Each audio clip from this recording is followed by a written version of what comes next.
17세기에 독일에서 목회했던 필립 야콥 스페너 목사님이 계셨습니다. 17세기니까 지금부터 하면 거의 300여 년 전이죠. 근데 그 스페너 목사님이 어느 날 사도행전 1장을 묵상했습니다. 근데 1, 2절을 그 목사님이 읽었어요. 1, 2절 내용이 이렇습니다. 데오빌로여, 내가 먼저 쓴 글에는 무릇 예수께서 행하시며 가르치시기를 시작하심부터 그가 택하신 사도들에게 성령으로 명하시고 승천하신 날까지의 일을 기록하였노라. 아멘. 이 구절을 묵상하면서 스페너 목사님은 예수께서 행하시고 가르치시기를 시작하심부터 이 구절 여기에 주목을 하게 됐습니다. 그리고 스페너 목사님은 예수님은 행하시는 거하고 가르치시는 거 이 둘 중에서 그분에게는 행하신 것이 먼저구나, 말하자면 그렇게 사신 것이 먼저고 그리고 뒤에 이어서 말로 가르치신 것이 나중이었구나 하는 것을 주목했습니다. 예수 그리스도께서는 말씀하시기 전에 그렇게 온 삶으로 삶의 길을 걸어가셨고 사셨고 그리고서 이제 말로서 가르치셨다, 이런 거를 깨달은 거지요. 여러분, 인격이 성숙한 사람 또는 삶이 아름다운 사람들의 공통적인 특징이 있습니다. 그거는 말과 삶이 잘 어우러진다는 것입니다. 자신의 말에 대해서 책임을 집니다. 그렇게 살지도 않을 거면서 괜히 말로 허풍을 떨지 않습니다. 그렇게 행동하지도 않을 거면서 큰 소리부터 치거나 그런 일은 하지 않죠. 그리고 말에 거짓이나 간사함이 없고요. 말하기 전에 깊이 생각하고 말하는 데 신중하고 그리고 말하는 것을 삶으로 살아냅니다. 근데 반대로 인격이 미숙하거나 자기 삶의 걸음을 책임 있게 걸어오지 못한 사람들은 이런 거하고 반대지요. 그들의 삶에서는 이 말하고 삶의 괴리가 큽니다. 거짓말과 허튼 소리를 쉽게 내뱉고 또 말이 거칠고 독합니다. 자기 말을 쉽게 뒤집습니다. 그러고도 시치미를 뗍니다. 그리고 한번 내뱉은 말이 얼마나 무겁고 무서운지를 모르니까 말이 경망스럽지요. 여러분 가만히 생각해 보세요. 사람 누구에게나 살면서 말 안 하면서 사는 사람은 없죠. 또 살면서 어떤 행동이든지 사람은 움직이면서 살잖아요. 근데 이 말과 그리고 말한 대로 사는 삶의 모습, 행동, 이 두 가지는 사람 누구에게나 참 쉽지 않은 문제입니다. 어떻게 보면 그런 거지요. 말하기는 쉽다고 생각이 됩니다. 또 그래서 많은 사람들이 쉽게 말을 합니다. 그런데 말한 대로 행동하는 것은 결코 쉬운 문제가 아니죠. 오늘 저는 사도행전 4장 말씀을 가만히 묵상하면서 말하는 것 그리고 사는 것, 이 두 가지의 관계에 대해서 주님의 음성에 함께 귀를 기울였으면 합니다.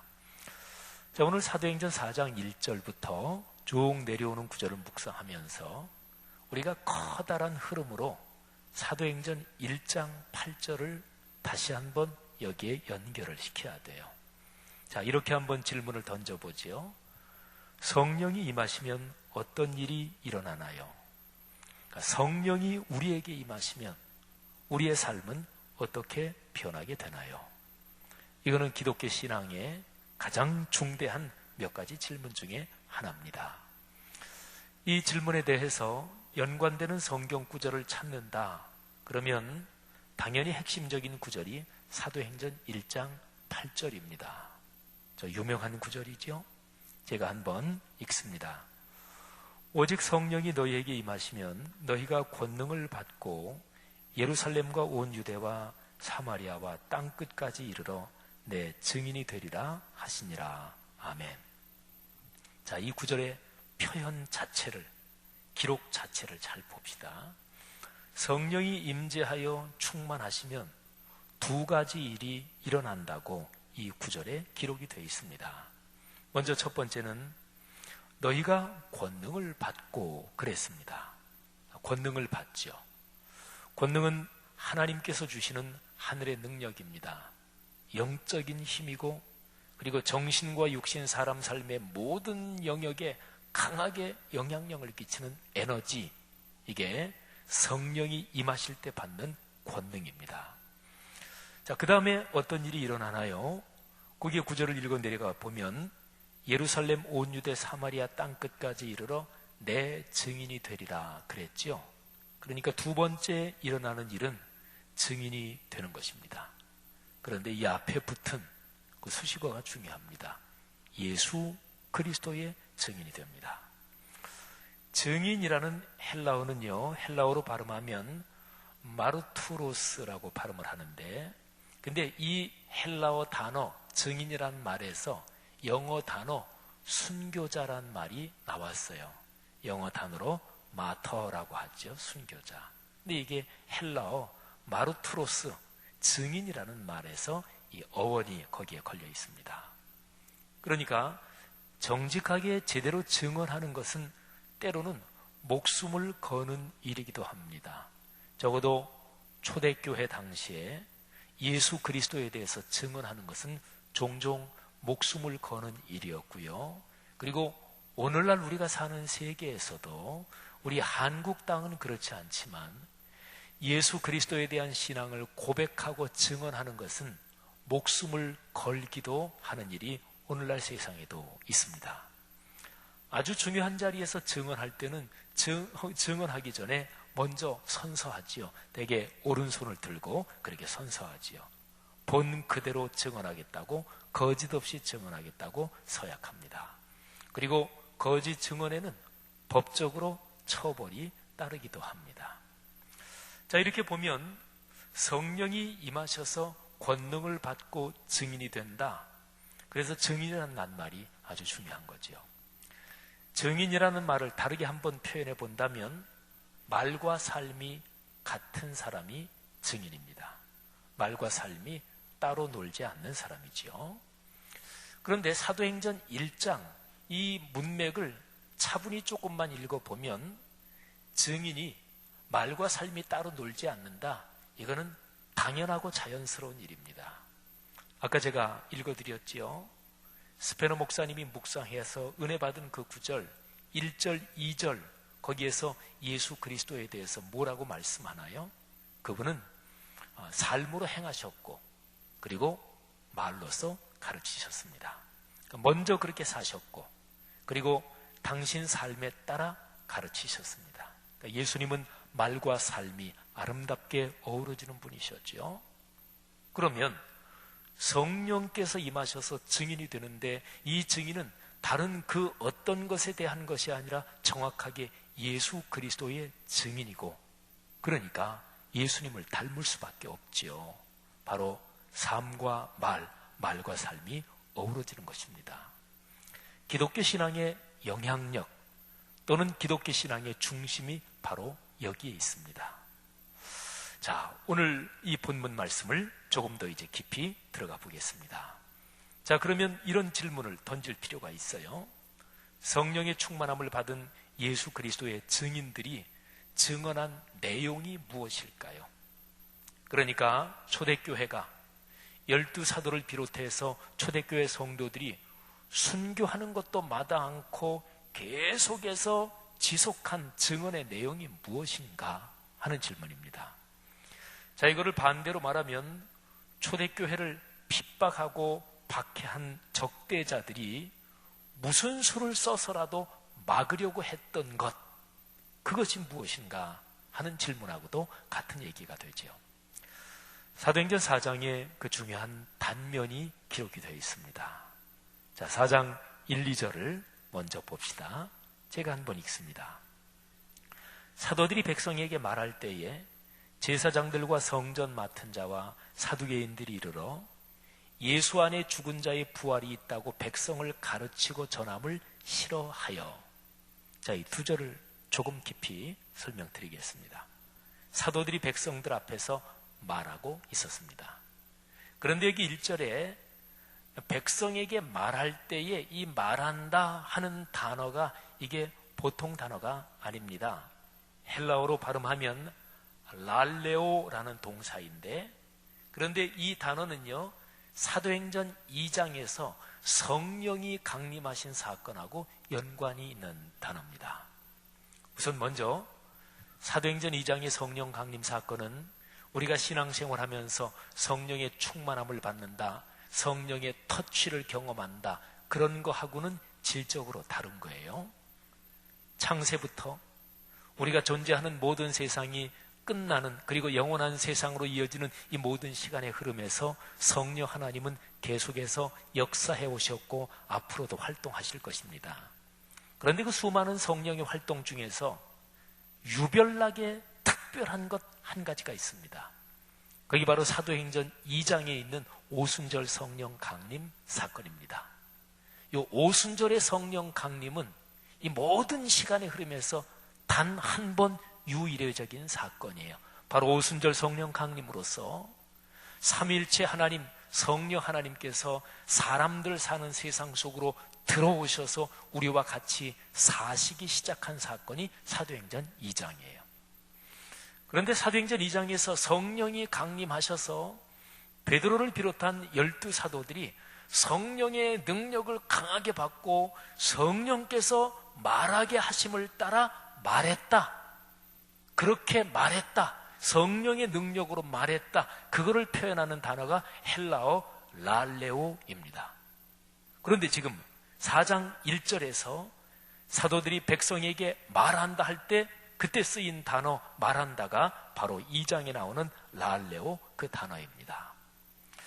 자, 지금 4장에서 백성들에게 베드로와 요한 두 사도가 말하고 있는데, 이거는 3장에서 일어난 사건하고 계속 연속되는 거지요. 베드로와 요한이 성전에 기도하러 올라가고 있었습니다.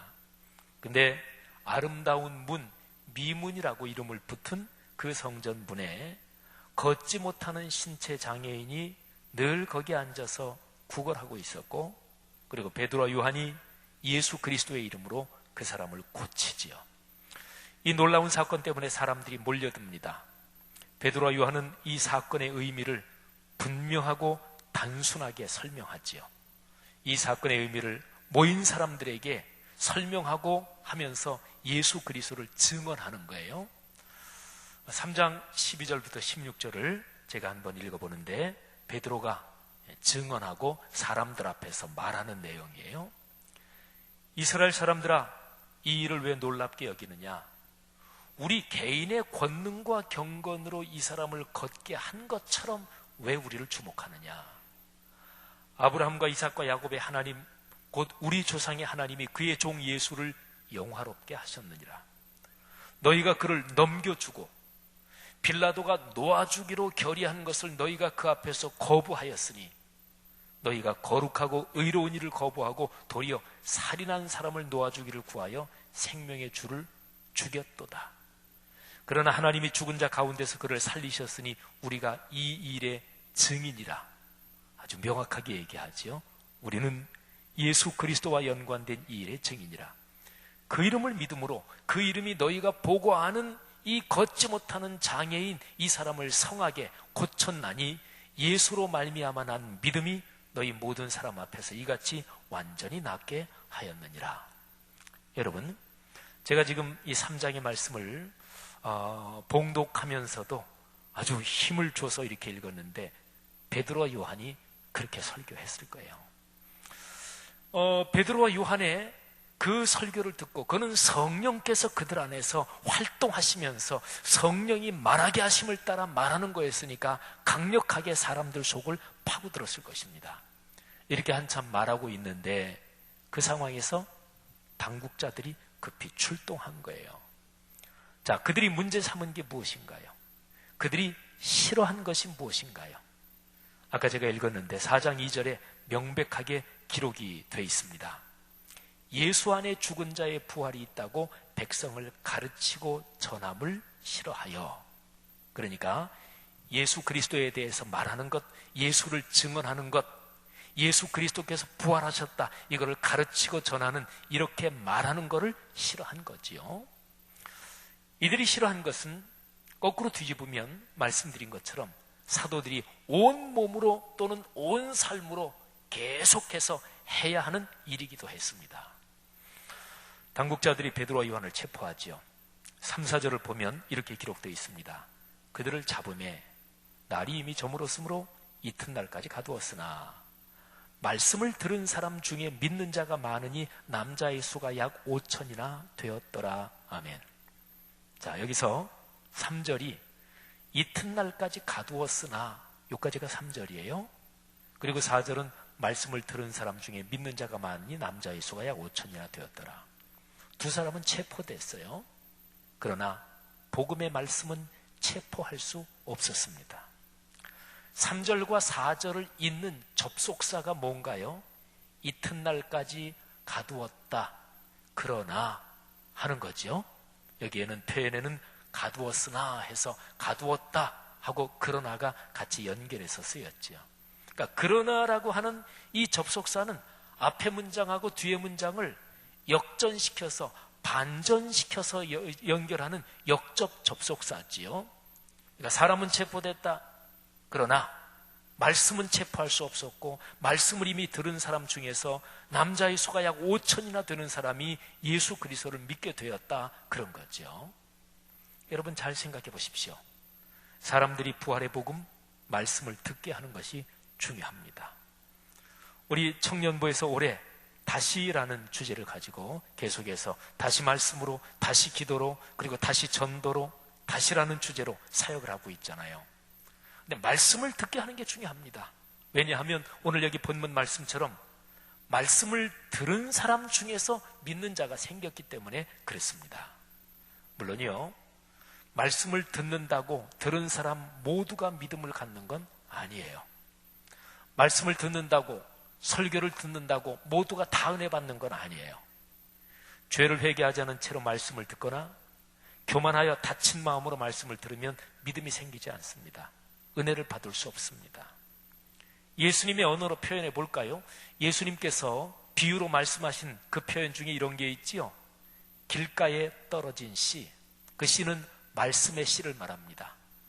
마음이 다치고 또는 마음이 교만해서 또는 회개하지 않은 마음으로 말씀을 들을 때는 그 말씀이 마치 길가에 떨어진 씨처럼 되는 거죠. 그럴 때는 마귀가 그 씨를 빼앗아 갑니다. 자, 그러나 그럼에도 불구하고 말씀의 씨는 계속해서 뿌려야 합니다. 말씀을 들어야 믿음이 생기니까요. 로마서 10장 17절에 이와 연관된 아주 중요한 구절이 있습니다. 들어보십시오. 그러므로 믿음은 들음에서 나며 들음은 그리스도의 말씀으로 말미암았느니라. 아멘. 자, 베드로와 요한은 감옥에 갇혔습니다. 그러나 그들의 입에서 증언한 복음의 말씀은 벌써 살아 움직여서 일하고 있었던 거지요. 다음 날입니다. 공회가 열렸습니다. 오늘 여기 성경 말씀에 공회라고 번역된 것은 헬라어로 산헤드린이라고 발음이 되는 당시 유대 사회의 최고 통치 기관이었습니다. 의장은 대제사장이고 의장을 포함해서 71명의 남자로 구성되어 있었습니다. 구성원들은 사두개인들, 이 사람들은 제사장 가문, 성전 제사를 담당하는 그런 사회적 집단이었죠. 그리고 바리새인들, 이 사람들은 하나님 말씀의 해석과 하나님 말씀의 교육과 말씀의 전문가들이었죠. 그리고 유대 사회의 권력자들, 대략 이 세 부류가 산헤드린의 구성원이었습니다. 당시 로마 통치를 받고 있었기 때문에 산헤드린도 당연히 로마 총독의 관리 아래에 있긴 했지만요, 종교 문제에서는 거의 전권을 가지고 있었고, 그리고 세속적인 사항에서는 어느 정도 제한적이기는 했습니다. 4장 6절에 보면 공회에 모인 사람들이 나와요. 거기 사람들 이름을 조금 설명을 해드리면 가야바, 바로 그때 당시에 대제사장이었습니다. 그러니까 산헤드린의 의장이었지요. 안나스, 가야바의 장인인데 바로 그 전임 대제사장이었고 그 당시에 사실은 실질적으로 제사장권을 행사하기도 했던 마쿠의 실력자였습니다. 그리고 요한이라고 써있는 요 인물은 성경학자들이 아마도 안나스의 여러 아들 중에 한 사람 요한나 그 요한일 것이다 이렇게 추정되는 사람이고요. 알렉산더 누군지는 짐작이 안 가지만 중요한 사람이니까 이름이 나왔겠지요. 그리고 대제사장의 문중이 다 참여했습니다. 자, 산헤드린 최고 권력자들이 모인 유대의 최고 통치기관, 대략 반원형으로 이렇게 사람들이 배치되고 구성된 그 한가운데 베드로와 요한이 섰고, 그리고 걷지 못했는데 치료된 그 사람도 거기에 증인으로 불려 나와서 거기에 있었을 것입니다. 자, 지금 공회의 주요 관심사는 십자가에서 처형된 예수란 자의 영향이 계속해서 지속되는 것이 이게 참 문제였고 관심사였습니다. 지속되는 정도가 아니었어요. 그 영향력이 갈수록 커졌고요. 이들 당국자들에게는 실로 큰 문제가 아닐 수가 없었습니다. 자, 신문이 시작됩니다. 그런데 베드로와 요한에게는 말이죠, 신문 받는 상황이든 백성들 앞에서 말씀을 전하고 설교하는 상황이든 다 상관없어요. 입을 열 수 있는 상황이면 언제나 예수 그리스도를 증언할 수 있는 좋은 기회니까 베드로가 성령으로 충만해져서 이렇게 대답합니다. 너희가 십자가에 못 박고 하나님이 죽은 자 가운데서 살리신 나사렛 예수 그리스도의 이름으로 이 사람이 지금 고침받은 사람이 옆에 있었거든요. 이 사람이 건강하게 되어 너희 앞에 섰느니라.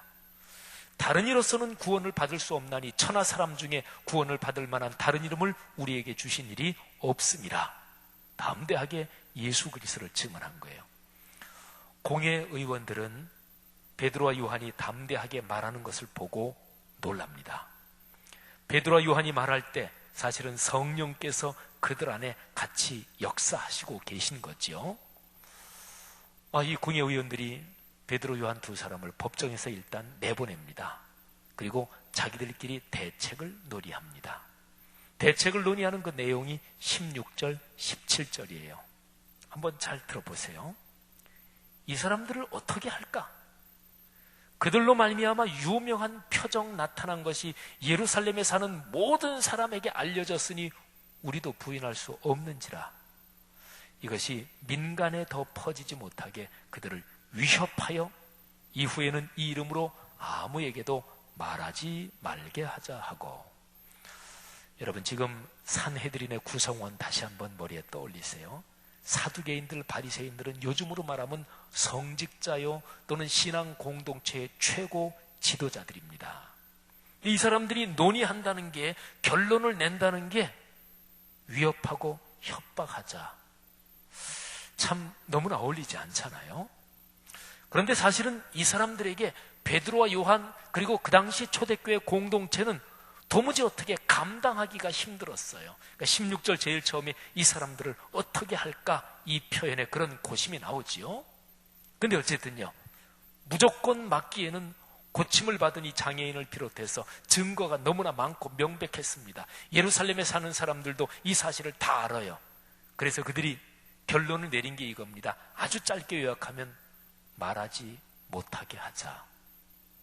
다시 한번요, 말하지 못하게 하자. 베드로, 요한 그리고 초대교회 공동체가 예수 그리스도에 대해서 증언하지 못하게 하자, 말하지 못하게 한다. 이게 조처의 핵심이었습니다. 우리 보통 하는 얘기에 입을 막는다 이런 거 있잖아요, 그죠? 웅변은 은이고 침묵은 금이다 이런 말이 있어요. 그런데 침묵이 아무 때나 금인 게 아니에요.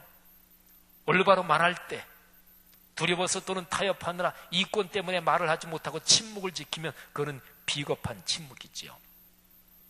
오늘날 전 세계에서 말이죠, 독재 국가나 완전히 무력이나 이런 걸 가지고 통치하는 그런 국가가 아니고, 그래도 법이 살아있고 법이 통치하는 민주주의 국가인 경우에 가장 기본적인 자유가 몇 가지가 있어요. 거주 이전의 자유, 또는 언론의 자유, 그리고 표현의 자유, 양심의 자유, 종교의 자유, 이런 것들이지요.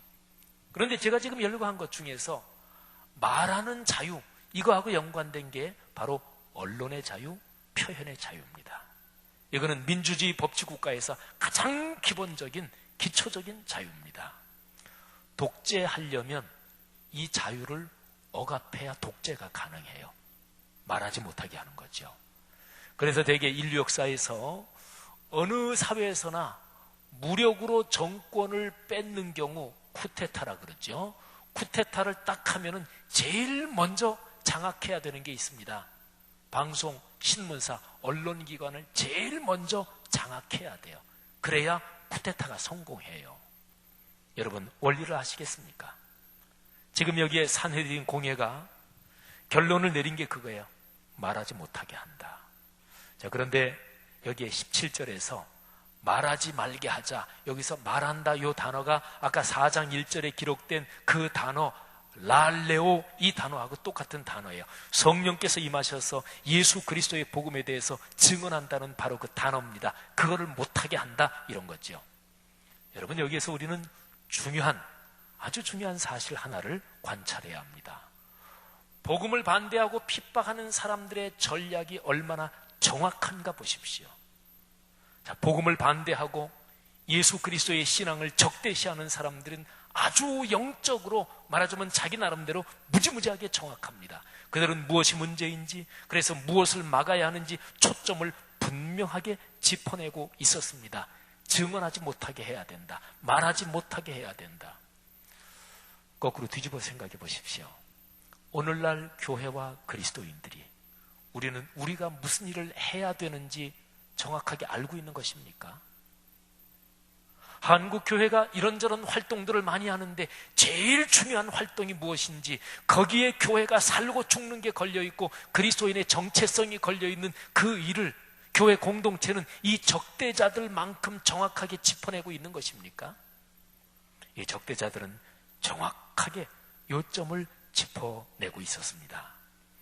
자, 그들이 베드로와 요한을 불러 협박하며 경고합니다. 18절 19절에 보면 이 공회 앞으로 다시 소환된 베드로 요한에게 공회의 명령으로 명령하는 협박하는 내용이 나오고요. 거기에 대해서 베드로 요한이 대답하는 내용이 기록이 되어 있습니다. 자, 그들의 협박 또는 그들의 조치가 이렇습니다. 도무지 예수의 이름으로 말하지도 말고 가르치지도 말라. 자, 대답이 다음과 같습니다. 하나님 앞에서 너희의 말을 듣는 것이 하나님의 말씀을 듣는 것보다 옳은가 판단하라. 너희가 한번 판단해 봐라. 우리는 보고 들은 것을 말하지 아니할 수 없다. 그런데 여기에 대답하는 말 중에서 말하지 않을 수 없다, 말해야 한다, 요 단어가 또다시 랄레오 요 단어인 거예요. 헬라어에는 말하다는 단어, 이게 여러 가지 종류가 있어요. 근데 랄레오라는 단어, 성령께서 우리에게 주셔서 우리의 소명으로 있는 그 증언을 우리는 안 할 수가 없다. 여러분, 베드로와 요한이 대답하면서 하나님 말씀 듣는 게 옳은지, 너희 말을 듣는 게 옳은지, 하나님 앞에서 뭐가 옳은지 당신들이 스스로 판단해 보시오, 이렇게 얘기한 까닭이 있어요. 거기에 누가 있었다고요? 사두개인들, 제사장들, 성전 제사, 그걸 담당하는 성직자들입니다. 바리새인들, 말씀을 가르치고 말씀의 전문가들입니다. 그러니까 신앙적인 지도자들이에요. 신앙적인 지도자들이니까 당신들이 생각해 보십시오. 하나님 앞에 어떤 사람이 서서 하나님의 음성에 순종하는 게 맞는지, 아니면 다른 어떤 사람의 음성에 순종하는 게 맞는지. 여러분, 우리는 공회 앞에 서서 담대하게 증언하는 이 베드로와 요한의 모습을 보면서 이 베드로와 요한의 대답, 이걸 한번 좀 더 이렇게 묵상해 볼 수 있어요. 베드로와 요한의 대답, 그들의 언어 속에는 이런 내용이 담겨 있을 거예요. 우리는 말하지 않을 수 없다. 말해야 한다. 어떤 일이 있어도 증언해야 한다. 우리는 증인이다. 예수 그리스도의 부활의 복음을 전하고 가르치지 않으면 우리는 더 이상 우리가 아니다. 교회는 더 이상 교회가 아니다. 우리가 존재하는 근원적인 이유가 말하고 증언하는 것이다. 우리는 우리 삶을 다 걸고 말해야 한다. 우리 삶은 말로써 하는 증언에서 분리될 수 없다. 여러분, 예수님이 체포되셔서 신문당하시고 하는 그 과정에서 이제 베드로가 예수님을 3번 모른다고 부인하는 장면이 나오잖아요. 근데 예수님이 그거를 미리 예고하셨잖아요. 오늘 이 밤 달기 2번 울기 전에 내가 3번 나를 모른다고 부인할 것이다. 아마 이번에 성지순례 간 우리 팀이 베드로가 예수 그리스도를 부인한 그를 기념해서 세운 그 교회당, 거기도 아마 방문할 거예요. 근데 닭 울음소리를 듣고 베드로가 통곡을 하죠. 말하자면 닭의 울음소리는 마땅히 할 말을 하지 못하고 침묵하고 또는 예수 그리스도를 부인한 베드로에 대한 책망인 거지요. 그리스도인은 어떤 시대에 어떤 사회에 살든지 간에 그 시대 그 사회에서 하나님의 뜻과 어긋난 방향으로 가는 현상이 있을 때는 예언자적인 강한 책망의 소리도 외쳐야 합니다. 그런데 그리스도인이 그런 소리를 외치지 않으면 하나님이 다른 방법을 통해서 그런 책망의 소리를 들려주실 거예요. 또는 그런 소리를 외치지 못하게 미리 사전에 그거를 다 틀어막고 또는 총칼로 억압하고 이러는 거를 어떤 사람이 이렇게 표현했어요. 닭이 울기도 전에 닭 모가지를 비틀어 버린다는 거예요. 그런데 닭 목을 비틀어도 새벽은 옵니다. 그러니까 하나님의 거룩한 말씀은 어느 시대 어떤 상황에서든지 간에 하나님의 말씀은 전파된다, 그런 거죠. 사랑하는 젊은 그리스도인들, 또 우리 하나님의 사람들이요, 그리스도인이란 단어의 근원적인 뜻이 무엇인가요? 그것은 그리스도의 증인이다, 이런 뜻입니다. 그리스도인이라고 하면서 그리스도를 증언하지 않으면 그리스도인답지 못한 거예요. 그리스도인이라는 뜻이 성경적으로 무엇을 말하는지 알면서도 지속적으로 그렇게 살지 않고 또는 의도적으로 그렇게 계속해서 살지 않으면 그리스도인이 아닐 수 있습니다. 교회 출석하기는 하고 교회라는 조직에서 활동을 하지만 사실은 하나님이 보시기에 그리스도인이 아닐 수도 있다는 얘기죠. 그리스도인은 성경에 기록된 복음의 말씀을 알고 끊임없이 말해야 합니다. 방식은 여러 가지 다양할 수가 있죠. 그런데 어떤 방식으로든 말해야 합니다. 그리고 최선을 다해서 기도하면서 말한 대로 살아야 합니다. 그럴 때 그리스도인은 세상에서 영향력을 갖습니다. 그런 그리스도인이 모인 교회는 그 교회가 존재하는 사회에서 건강하고 강한 영향력을 갖습니다. 그 사회 안에 사는 다른 사람들이 그런 교회 공동체를 어떤 면에서는 어려워합니다. 그리고 그 교회의 그리스도인들을 신앙인으로 인정할 것입니다. 그들이 예수 그리스도를 믿지는 않아도 그런 교회, 그런 그리스도인을 보면서 마음속으로는 이렇게 생각할 겁니다. 그래, 그래도 우리 사회가 이만큼 유지되는 것은 저런 사람들처럼 진실한 신앙인들, 또 저런 교회가 있어서 그런 거야. 그들이 삶의 길을 걷다가 인생의 짐이 너무 어렵고 힘들 때 그들이 교회 공동체의 문을 두드리게 될 것이고 그리스도인들을 찾게 될 것입니다. 성도 여러분들이요, 그리스도인이라고 불리는 사람들이요, 우리 각자 자신의 삶을 돌아봅시다. 나는 어떻게 말하고 있습니까? 그리고 그 말하는 것이 내 생활하고는 어떻게 연관이 됩니까? 내 말과 내 삶은 서로 어떻게 연결되나요? 야고보서 3장 2절 3절은 말에 대해서, 언어에 대해서 이렇게 가르칩니다. 우리가 다 실수가 많으니 만일 말에 실수가 없는 자라면 곧 온전한 사람이라 능히 온 몸도 굴레 씌우리라. 우리가 말들의 입에 재갈 물리는 것은 우리에게 순종하게 하려고 그 온몸을 제어하는 것이라. 성경에는 말, 언어에 대한 가르침이 구약부터 신약까지 참 많이 나옵니다. 그러니까 우리의 삶이 행복하려면, 우리의 삶이 그리스도인다우려면 내가 하는 말에 대해서 잘 생각하고 이 말에 대한 훈련을 끊임없이 해야 되는 거예요. 우리 주님께서 산상설교를 마무리하시면서 이렇게 말씀하셨습니다. 마태복음 7장 16절부터 27절인데 한번 잘 들어보십시오. 주님께서 하신 말씀이에요.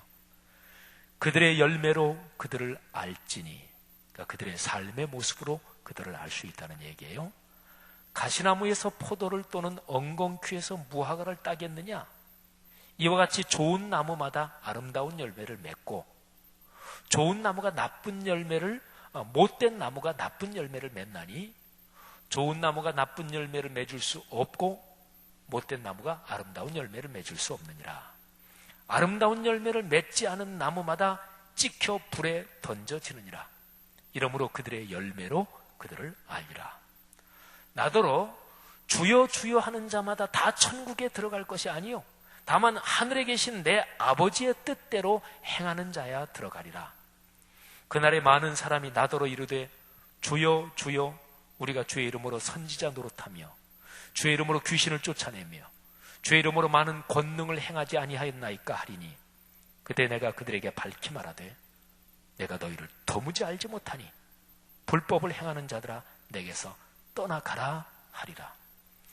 그러므로 누구든지 나의 이 말을 듣고 행하는 자는 그 집을 반석 위에 세운 지혜로운 사람 같으리니 비가 내리고 창수가 나고 바람이 불어 그 집에 부딪히되 무너지지 아니하나니 이는 주추를 반석 큰 바위 위에 놓은 까닭이요 나의 이 말을 듣고 행하지 아니하는 자 말과 삶이 따로 노는 자 그 집을 모래 위에 지은 어리석은 사람 같으리니 비가 내리고 창수가 나고 바람이 불어 그 집에 부딪힘에 무너져 그 무너짐이 심하니라.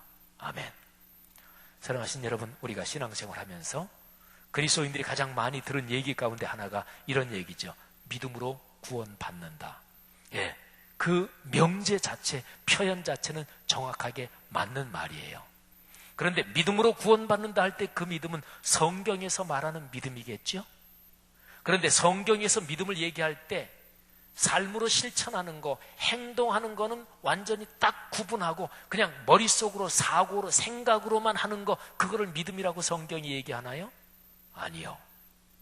야고보서에는 행함이 없는 믿음은 죽은 것이라고 했는데 그 야고보서 그 말씀은 믿음에는 행함이 있는 믿음도 있고 행함이 없는 믿음도 있다, 그런 얘기가 아니에요. 그러니까 행함이 없으면 그런 믿음이 아니다, 그거를 설명하기 위해서 그렇게 표현한 것입니다. 여러분, 그러므로 그리스도인이 믿음으로 구원 얻는다, 이거는 맞는 얘기인데 진정한 믿음을 가지고 진지하게 진실하게 신앙생활하는 사람은 삶이 변하게 돼 있습니다. 빨리 변하느냐 천천히 변하느냐 그런 차이가 있어요. 많이 변하느냐 적게 변하느냐 그것도 차이가 있어요. 그러나 예수 그리스도를 믿는다고 하면서 하나님의 거룩한 말씀의 방향으로 예수님이 살아가신 그 삶의 방향을 닮아가는 쪽으로 가지 않고 거꾸로 반대 방향으로 간다. 잠깐은 그럴 수 있겠죠. 그런데 계속 그렇게 간다. 지속적으로 그렇게 간다. 그 사람의 삶이 10년, 20년 계속 그렇게 간다. 그러면 그 사람은 구원을 못 받은 사람일 가능성이 다분합니다.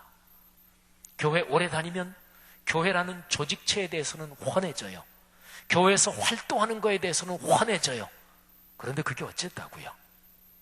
그냥 한 조직체에 익숙해지는 게 그게 구원인가요? 아닙니다.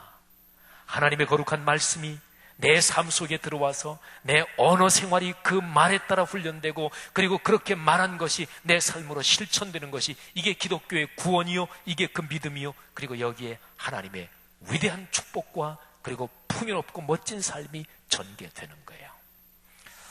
오늘 제 설교의 제목은 그것입니다. 말하기와 살기, 말과 삶. 사랑하는 여러분, 말하기와 살기가 아름답게 조화되는, 어우러지는 그런 사람, 그런 축복이 있기를 축원합니다. 말하기와 살기에 대해서 짧은 글을 하나 써봤어요. 말하기는 쉽다. 말한 대로 살기는 어렵다. 마구 사는 이에게는 행동하는 게 쉬울지 모른다. 그런 자는 말하기는 고민도 하지 않을 게다. 거짓말, 허튼 소리, 거친 말을 제멋대로 내뱉을 테니. 허나 조금만 깊이 생각하면 행동하는 것만 어려운 게 아니다. 제대로 참을 말하기가 얼마나 어려운가. 말하기가 어려운 까닭이 둘이다.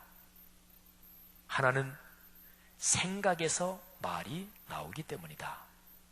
참 말을 하려면 생각이 발라야 하는데 이게 결코 쉽지 않다. 올곧은 가치관을 갖고 바른 마음을 늘 벼리며 그렇게 맑은 영혼으로 타인과 타자를 응시하는 게 어디 그리 쉬운가 말이다. 두 번째는 말의 책임이 따르기 때문이다. 말의 책임은 삶으로 진다. 제 인격을 일상에서 살아내는 것이 참 삶이다. 말을 삶으로 고이 흐르게 하기는 누구에게나 어렵다. 말하기와 살기, 아무도 피할 수 없고 누구에게나 큰 숙제다. 한마디 말도 내 온몸으로 살아내야 하리라. 자, 여러분, 제 설교가 이제 끝나는데 마지막으로 한마디는 더 붙여야 되겠습니다. 설교를 다 듣고 나서 참 어렵다, 참 힘든 것 같다, 이렇게만 끝나면 설교가 아니잖아요. 그죠? 여러분, 어려운 건 사실인데 가장 쉬운 방법이 있습니다. 한 걸음씩만 걸어가면 돼요. 하루씩만 그렇게 살아가면 돼요. 오늘은 주일입니다. 예배를 드렸고 찬양도 했고 그리고 하나님의 말씀을 들었습니다. 그리고 이 말씀을 듣고 내 생각 속에서 마음을 열고 받아들이고 아멘, 주님 그렇게 살겠습니다. 지금 기도하면서 결심하시고 그리고 오늘 작은 거 하나를 붙잡고 내 마음을 그렇게 먹고 남에게 말하면서 선한 말, 덕스러운 말 그렇게 하면 되는 거예요. 그게 한 걸음입니다. 그게 바로 하루 그렇게 사는 거예요. 예수 그리스도 손 붙잡고 한 걸음 한 걸음 그리고 하루하루마다 그렇게 살아가면 바로 하나님께서 우리에게 주신 말과 삶에 연관된 위대한 축복이 우리의 삶에 시내처럼 흐르고 그리고 그런 시냇물들이 합쳐져서 큰 강이 될 것을 믿습니다. 젊은 시절부터 또는 내 삶의 나이가 얼마가 됐든지 간에 말씀을 들은 그 시간부터 지속적으로 이런 갈급함 속에 훈련할 수 있기를 주님의 이름으로 권면합니다. 기도하십시다. 이 시간에 한번 들은 말씀 가슴에 끌어안고 다 같이 마음을 간절하게 해서 하나님 앞에 기도 올리겠습니다. 내 자신을 스스로 한번 돌아봅시다. 말하는 것 그리고 사는 것, 누구에게나 쉽지 않은 게 사실이지만 그런데 성경적으로 보면 근본적으로 내가 하는 것이 아닙니다. 사람의 힘으로 다 되지 않아요. 사람의 힘으로 다 될 거면 성자 하나님께서 사람 몸을 입고 이 땅에 내려오실 필요가 없었지요. 사도행전 2장에서 오순절 성령 강림 사건이 있을 필요가 없었겠지요. 마음에 간절히 사모하는 마음을 가지고 주님, 말하기와 살기가 예수 그리스도처럼 저도 그렇게 아름답게 되기를 원합니다. 이렇게 사모하는 마음, 간절한 마음이 있는 사람은 하나님께서 역사하십니다. 또 그렇게 나 자신을 계속해서 훈련해 가겠습니다. 이렇게 하나님 앞에 기도하면서 말씀을 듣고 날마다 하루마다 한 걸음씩 그렇게 걸어가는 사람은 성령께서 그 사람 속에 역사하셔요. 하나님이 도와주십니다. 여러분을 축복해 주실 것입니다. 이 시간에 이 말씀을 붙잡고 다 같이 한번 간절하게 통성으로 하나님께 기도 올리겠습니다. 하나님 아버지, 은혜를 진심으로 감사합니다. 이 시간에 들은 말씀 가슴에 끌어안고 기도합니다. 그리스도인으로서 말하기와 살기, 말과 삶이 두 가지가 아름답게 어우러질 수 있도록 주님께서 우리를 축복하시기를 간절히 원합니다. 하나님 아버지, 사랑하는 젊은이들을 축복해 주옵소서. 하나님 사랑하는 성도들을 축복해 주옵소서. 아버지 하나님, 주님께서 우리에게 인생 걸어가면서 여러분에서 하나님의 놀라운 말씀을 따라서 함께 우리가 하시기를 살아갈 수 있도록 인도하시니 감사를 드립니다. 아버지 하나님, 이 땅에 우리가 살아갈 때 어떤 것도 우리에게 위협이 되지 않도록 인도하시고 거짓의 위협을 이겨나가고 증인의 삶을 살 수 있도록 인도하여 주시옵소서. 아버지 하나님, 위협하는 자들은 우리를 막으려 하고 아버지 하나님 말하지 못하게 하지만 하나님 아버지 주의 성령으로 우리를 도우셔서 우리가 말하지 않을 수 없는 사람이 되게 하시고 아버지 외치지 않으면 안 되는 증인이 되게 하실 것을 믿습니다. 아버지 하나님, 복음의 증인으로 우리가 살아가게 하시고 말하는 것을 살아가는 참된 증인이 될 수 있도록 우리를 인도하여 주시옵소서. 하나님께서 우리를 도우시고 지켜줄 것을 믿습니다. 주여 인도하여 주시옵소서. 주님 붙들어 주시옵소서. 아버지 하나님, 오늘 말씀을 통해서 우리를 깨닫게 하시니 감사를 드립니다. 우리가 예수 그리스도의 복음을 안다 하면서도 아버지 하나님, 나의 생각, 나의 삶을 주님께 온전히 드리지 못했음을 고백합니다. 아버지 하나님, 증인이라면 그렇게 살아야 됩니다. 증인이라면 말씀을 삶이 되게 해야 하던 것, 오늘 말씀을 통해서 우리가 깨달았습니다. 우리가 그렇게 살아가는 참된 증인이 될 수 있도록 성령 하나님 도와주시옵소서. 감사를 드리며 예수님의 이름으로 기도드립니다. 아멘. 우리 이 시간 지난주부터 바뀐 헌금송 나의 마음 받으소서라는 찬양 드리시면서 준비된 예물을 하나님께 드리도록 하겠습니다.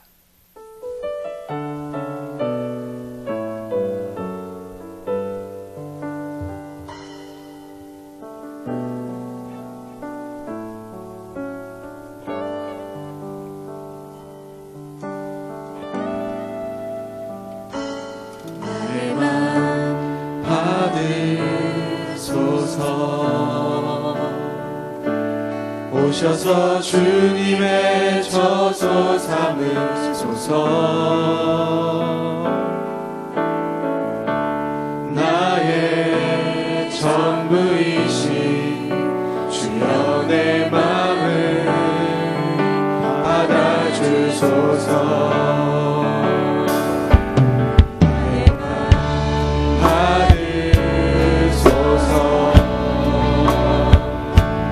오셔서 주님의 저소 삼으소서. 나의 전부이신 주여 내 맘을 받아주소서. 나의 맘을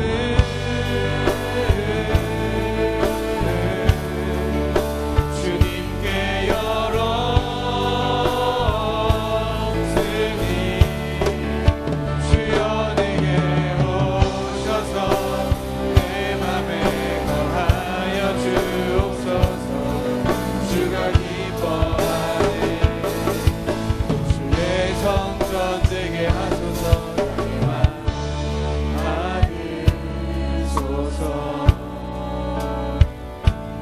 오셔서 주님의 저소 삼으소서. 나의 전부이신 주여 내 맘을 받아주소서. 주여 내 맘을 받아주소서. 사랑의 하나님, 오늘도 하나님의 전에 나와 예배할 수 있음에 감사합니다. 내 삶의 행함보다는 말이 먼저였음을 고백합니다. 용서해 주세요. 말과 삶이 같은 증인된 삶을 살기 원합니다. 내 힘으로는 할 수 없습니다. 조금 더딜지라도 한 걸음씩 우리가 전해야 할 예수님을 닮아 말과 삶이 아름답게 어우러지길 소망합니다. 이 시간 주님께서 저에게 베풀으신 은혜와 축복에 감사하며 하나님이 주신 물질을 바치게 하시니 감사합니다. 각자의 처지와 상황에 따라 여러 가지 이름으로 드린 예물을 기뻐 받으시고 드린 손길들을 축복하여 주시옵소서. 이 예물이 세워지는 곳곳마다 주님의 복음의 역사가 일어나게 하시고 주님의 영광만이 온전히 드러나게 하옵소서. 감사합니다. 사랑합니다. 예수님의 이름으로 기도드립니다. 아멘. 우리 이 시간 함께 파송의 교독 함께 하겠습니다. 파송의 교독은 예배에 대한 교독입니다. 제가 먼저 기도하겠습니다. 우리 예배를 받기에 홀로 합당하신 창조주 하나님, 말씀 삶 공동체가 주님을 예배할 때마다 영광을 받으시고 삼위일체 하나님의 임재와 현존으로 응답하옵소서. 이 공동체에서 올려드리는 모든 예배를 축복하시고 예배하는 사람마다 진리의 영으로 충만해지게 하옵소서. 주님이 찾으시는 예배자들이 훈련되어 일어나게 하옵소서. 교회에 함께 모여 우러르는 공예배의 거룩한 감동을 세상에 흩어져 섬기고 나누는 삶의 예배로 살게 하옵소서. 아멘. 우리 함께 일어나서 마지막 찬양하신 후에 우리 축도로 예배를 마치겠습니다.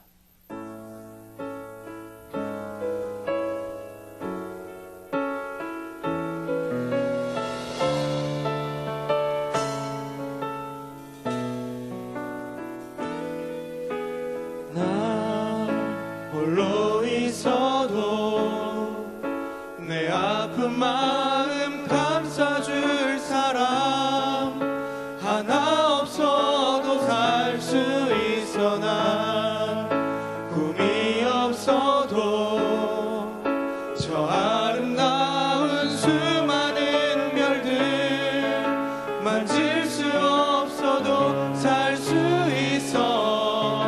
세상 소중한 모든 것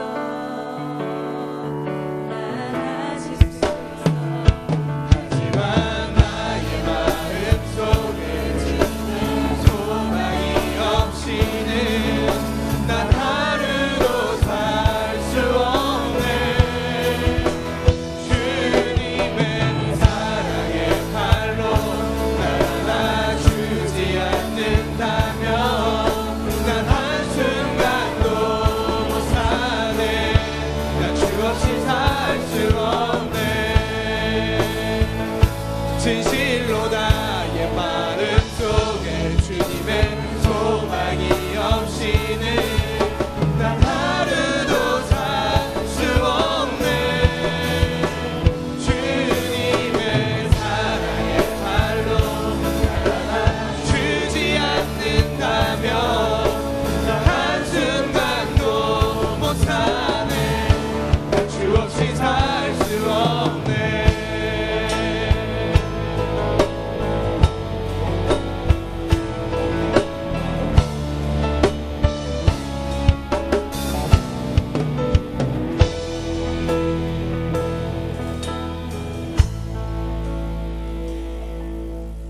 기도하겠습니다.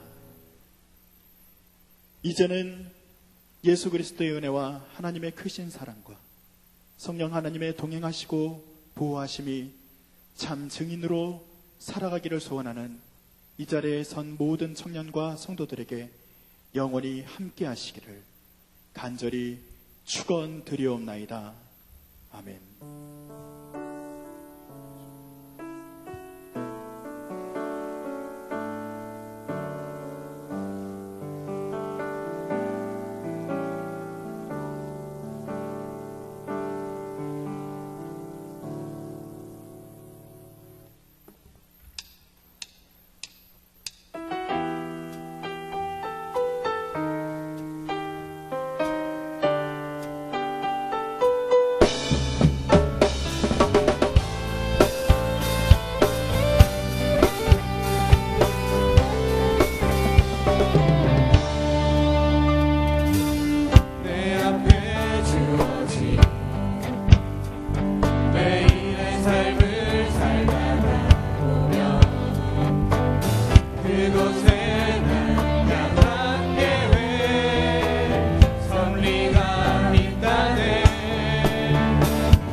말씀해 주시는 하나님, 내 삶에 역사하시는 진실한 나의 하나님을 찬양해. 지금